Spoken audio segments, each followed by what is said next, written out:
حضرت جنید بغدادی رحمۃ اللہ علیہ فرماتے ہیں کہ علم توحید اس کے وجود سے جدا ہے. علم توحید اس کے وجود سے جدا ہے اور اس کا وجود علم سے الگ ہے. پھر اس کو پڑھیں. علم توحید اس کے وجود سے جدا ہے اور اس کا وجود علم سے الگ ہے. یعنی رب ذوالجلال علم کی حد سے باہر ہے، یعنی اتنا وسیع ہے کہ کوئی علم اس کا احاطہ یا اندازہ نہیں کر سکتا. اس کا یہ مطلب ہوا کہ اللہ تعالیٰ نے جو علم عطا فرمایا ہے نوع انسانی کو، وہ بہت زیادہ کم اور قلیل ہے. اور اس کے بارے میں اللہ تعالیٰ نے قرآن پاک میں خود ارشاد فرمایا ہے یسألونک عن الروح قل الروح من امر ربی وما اوتیتم من العلم الا قلیلا. اے پیغمبر علیہ السلام صلی اللہ علیہ وسلم، یہ لوگ آپ سے سوال کرتے ہیں روح کے بارے میں کہ روح کیا ہے. یسألونک عن الروح، یہ لوگ آپ سے روح کے بارے میں سوال کرتے ہیں کہ یا رسول اللہ صلی اللہ علیہ وسلم روح کیا ہے. یسألونک عن الروح قل الروح من امر ربی، اے پیغمبر صلی اللہ علیہ وسلم آپ فرما دیجئے کہ روح میرے رب کے امر سے ہے. ٹھیک ہے، بہت زیادہ اس میں نکتے کی بات ہے. روح میرے رب کا امر ہے، یہ نہیں ہے. روح میرے رب کے امر سے ہے. یسألونک عن الروح، یہ لوگ آپ سے روح کے بارے میں سوال کرتے ہیں. قل، آپ فرما دیجئے، بتا دیجئے. قل الروح، آپ فرما دیجئے روح من امر ربی. ابھی ایک تو یہ ہے کہ میرے رب کا امر ہے، اور ایک یہ ہے کہ روح میرے رب کے امر سے ہے. ٹھیک ہے. قل الروح من امر ربی وما اوتیتم من العلم الا قلیلا. وما اوتیتم، اور جو کچھ آپ کو علم دیا گیا ہے. پھر پڑھیں وما اوتیتم، اور جو کچھ آپ کو علم دیا گیا ہے من العلم، اس علم سے. وما اوتیتم من العلم الا قلیلا، جو کچھ آپ کو اس علم سے دیا گیا وہ قلیل ہے. یسألونک عن الروح قل الروح من امر ربی وما اوتیتم من العلم الا قلیلا. اے پیغمبر صلی اللہ علیہ وسلم، لوگ آپ سے روح کے بارے میں سوال کرتے ہیں، آپ فرما دیجیے روح میرے رب کے امر سے ہے. اور تو بات یہ نہیں ہے قرآن میں روح میرے رب کا امر ہے. اللہ تعالیٰ نے روح میرے رب کے امر سے ہے. وما اوتیتم، اور جو کچھ اس علم دیا گیا من العلم، اور جو کچھ علم دیا ہے اس علم میں سے، اور جو کچھ علم دیا گیا اس علم سے من العلم الا قلیلا، وہ تمہیں جو کچھ علم دیا گیا ہے وہ کم ہے، یعنی علم کے مقابلے میں قلیل ہے. تو اب اس میں یہ جو انہوں نے حضرت جنید بغدادی رحمۃ اللہ علیہ نے فرمایا، وہ کہتے ہیں کہ علم توحید اس کے وجود سے جدا ہے اور اس کا وجود علم سے الگ ہے. یعنی رب ذوالجلال علم کی حد سے باہر ہے، یعنی اتنا وسیع ہے کہ کوئی علم اس کا احاطہ یا اندازہ نہیں کر سکتا. ٹھیک ہے. کیا یہ اس کا ترجمہ نہیں ہے؟ یسألونک عن الروح قل الروح من امر ربی. تو پہلی بات تو یہ ہے کہ انسان کو اللہ تعالیٰ نے جو علم عطا فرمایا وہ اللہ تعالیٰ کے علوم کے مقابلے میں قلیل ہے. اللہ تعالیٰ کے پاس جو علم ہے اس کی کوئی حد و حساب نہیں ہے. قرآن کریم کی آیت ہے تمہارے سارے سمندر روشنائی بن جائیں، تمہارے سارے سمندر روشنائی بن جائیں اور تمہارے درخت قلم بن جائیں. سب ختم ہو جائیں گے اور اللہ تعالیٰ کی باتیں پھر بھی قائم رہیں گی۔ تو اب یہ کیا یہ اس آیت کا حضرت جنید بغدادی نے ترجمہ نہیں فرمایا؟ علم توحید اس کے وجود سے جدا ہے اور اس کا وجود علم سے الگ ہے، یعنی رب ذوالجلال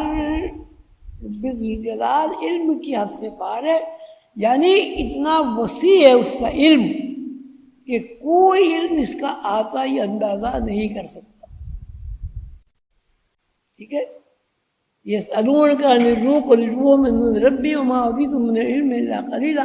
یہ اللہ تعالیٰ کے جو بندے ہیں، نیک بندے ہیں، پیغمبر اور پیغمبروں کے وارث علماء کرام، علماء حق، ان کی باتیں اگر آپ نوٹ کریں یا ان کی تقاریر یا ان کے وعظ یا ان کی نصیحتیں، تو آپ کو ذرا سے غور کرنے پر یہ پتہ چل جائے گا کہ وہ کسی نہ کسی آیت کا ترجمہ ہے۔ ایسے ہی حضور قندر بابا کی کتاب لوح قلم ہے، اب اس کو آپ جب غور سے پڑھیں گے تو اس کو آپ خود بخود، اگر قرآن کا تھوڑا سا بھی آپ کو مطالعہ زیادہ ہو تو ہر پیرے قرآن کی تفسیر اور تشریح بیان کی ہے۔ اللہ کے بندے جو ہیں جب وہ باتیں کرتے ہیں تو قرآن کے احاطے میں رہ کر یہ باتیں کرتے ہیں۔ اچھا، اب حضرت ابو بکر واسی ایک بزرگ گزرے ہیں، وہ کہتے ہیں رائے حق میں خلق نہیں اور رائے خلق میں حق نہیں۔ اس کو غور سے پڑھیں، رائے حق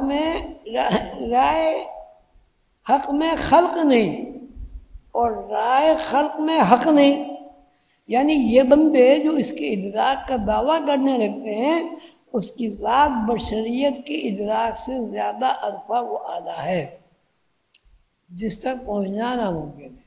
اس بات کو حضور قندر بابا نے لوح قلم میں بیان فرمایا ہے، اور اس میں یہ فرمایا ہے کہ بندہ جو علم اللہ تعالیٰ کے بارے میں بیان کرتا ہے وہ اس کے اپنے علم کی ایک حدیں ہیں، ان حدوں کے اندر رہتے ہوئے وہ اللہ تعالیٰ کا تذکرہ کرتا ہے، ان کی تعریف و توصیف کرتا ہے، کیونکہ فی الواقع اللہ تعالیٰ کی باتیں بیان نہیں کی جا سکتی۔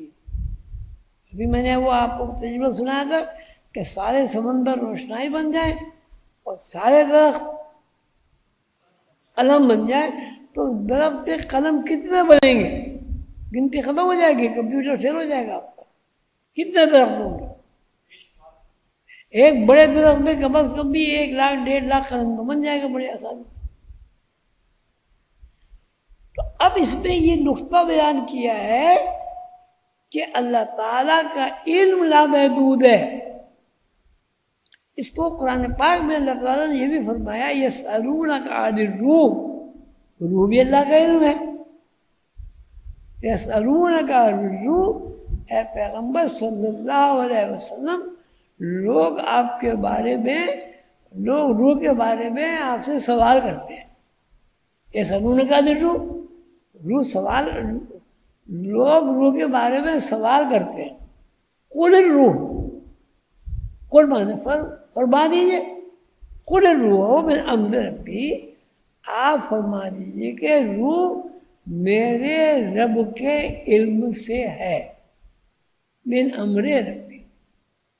پھر اللہ تعالیٰ فرماتے ہیں وما اوتیتم، اور جو کچھ تمہیں علم دے گیا ہے، من العلم، اس علم سے، الا قلیلا، وہ کم ہے، وہ کم ہے، علم اللہ تعالیٰ کے مقابلے میں کم ہے۔ تو اب یہ کہنا یہ چاہ رہے ہیں کہ اللہ تعالیٰ نے جو علوم عطا فرمائے ہیں پیغمبران کرام علیہ السلام کو، اور پیغمبران کرام علیہ السلام سے ان کی شاگردوں کو جو علوم عطا ہوئے ہیں، منتقل ہوئے ہیں، جس کو علم لدنی بھی کہا جاتا ہے، وہ اللہ تعالیٰ کے مقابلے میں قلیل ہے۔ ماؤدی تو مجھے علم علاقہ، لیکن اب ایک مثال ناقص ہے لیکن سمجھنے کے لیے، ایک سمندر ہے، سمندر کا قلیل کتنا ہوگا؟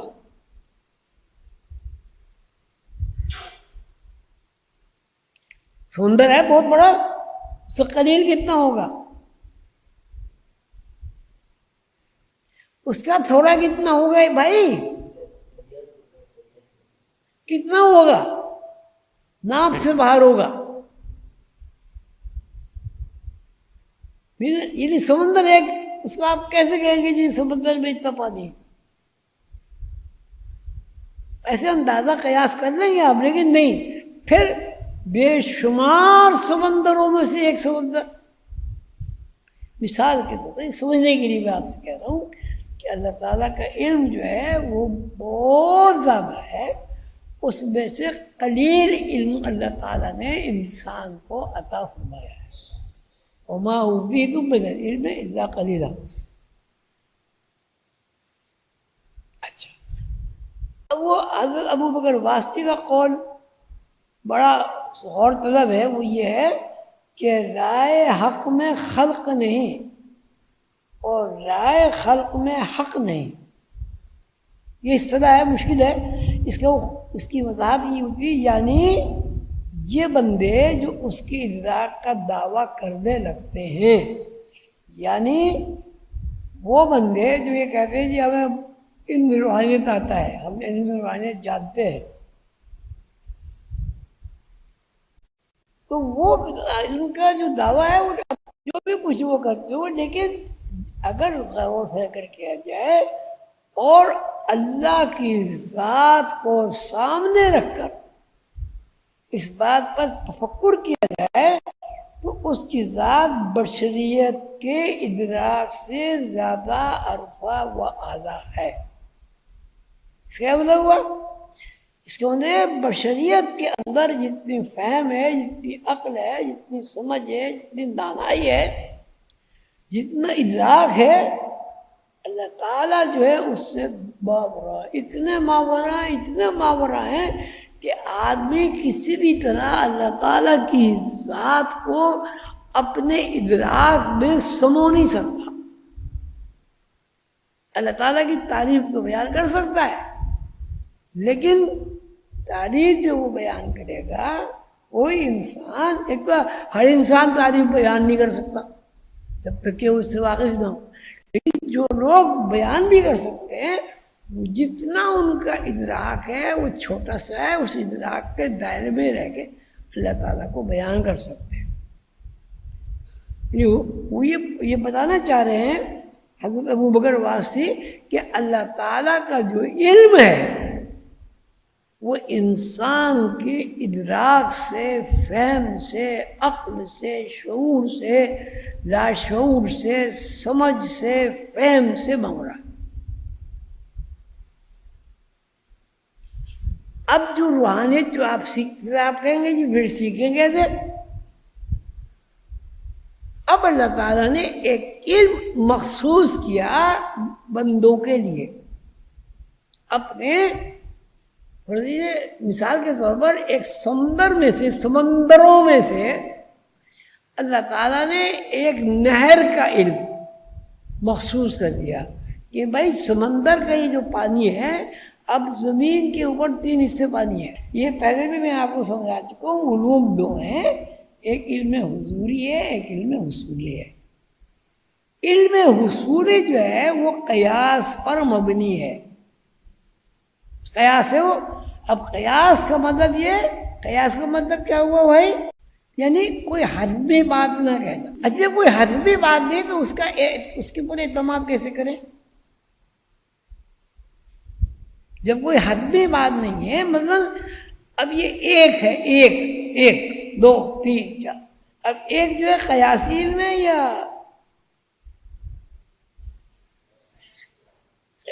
تو ہمارے قیاس پہ کیسے اعتماد کریں؟ پھر تو 2 بھی قیاسی ہوا، 3 بھی قیاسی ہوا، 10 بھی قیاسی ہوا. میں نے آپ کو بتا چکا ہوں، سمجھا چکا ہوں. علم 2 ہیں. ایک علم قیاسی ہے، اس کو مفروضہ بھی کہتے ہیں، یعنی فرض کر لیا گیا کہ یہ ایک ہے. تو اگر کوئی دوسرا آدمی ہوشیار سمجھدار ہو اور کہتے فرض کرو یہ 2 ہے، اب کیا ہوگا؟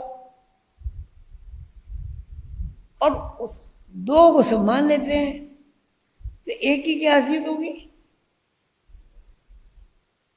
کیا حیثیت ہوگی؟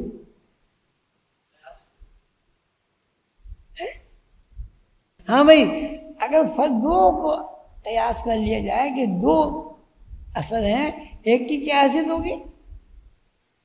کچھ نہیں ہوگی، وہ فکشن میں گیا.